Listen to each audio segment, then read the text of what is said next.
des jeunes qui souffrent de diplômite. Nous avons un système éducatif qui nous donne les diplômes, mais qui ne nous donne pas la connaissance. Parce qu'il y a des gens qui, lorsqu'ils sortent de l'école, ils se vantent d'être docteurs en ceci, docteurs en cela, professeurs en ceci. Mais lorsque vous discutez avec eux, vous vous rendez compte qu'ils manquent profondément de connaissances, ils manquent profondément de consistance intellectuelle. Et donc, finalement, on a des gens qui ont fait de longues études, mais dans des filières et des moules dont le système productif local n'a pas besoin. En Côte d'Ivoire, on note par exemple une offre de formation avec une surreprésentation de matières littéraires, alors que les sciences humaines ne correspondent ni aux besoins économiques, ni au secteur qui embauche. Et cela se manifeste sous plusieurs formes.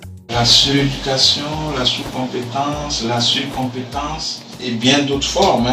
On peut même mentionner la surqualification ou les déficits de compétences, les pénuries de compétences. Résultat, le système productif peine à recruter des compétences techniques et locales spécialisées, notamment dans le secteur industriel, ce qui a un impact direct sur le développement de projets et l'attraction des investissements. Or, les nouveaux diplômés espèrent tous travailler dans le secteur formel sur lequel est structurée l'économie, un secteur formel qui ne peut plus les embaucher. Le système productif crée insuffisamment d'emplois. 93,6% des emplois sont informels, donc finalement c'est 6,4% des emplois qui se retrouvent dans le secteur formel. Ce qui veut dire que le système productif et le système de formation ne s'adaptent pas à l'évolution rapide des technologies et des nouveaux métiers. Ils sont restés figés dans le passé. La technologie évolue beaucoup plus rapidement.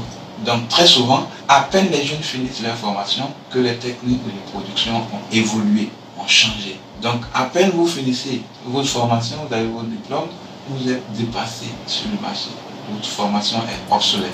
Conséquence, ceux et celles qui ne trouvent pas d'emploi dans le secteur formel vont à leur tour se diriger vers le secteur informel ou aller à l'étranger. Et c'est justement ce que constatait le journaliste Benjamin Paul en 2017.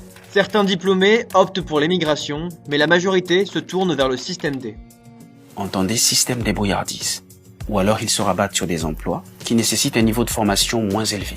Ce qu'on appelait le déclassement ou la dévalorisation des diplômes. Pour des concours qui nécessitent le bac, vous verrez des jeunes qui ont le master ou la licence. Pour des concours qui nécessitent le BPC, vous verrez des jeunes qui viennent postuler à ce concours avec le bac et même des licences, des diplômes universitaires. Selon le professeur Kouakou, cela pousse ces jeunes diplômés vers la pauvreté laborieuse, c'est-à-dire les gens travaillent, mais ils ont des situations de vie quand même calamiteuses, ils ne sont pas assez épanouis, ils n'arrivent pas à vivre décemment du fruit de leur effort. Voilà, c'est la pauvreté multidimensionnelle.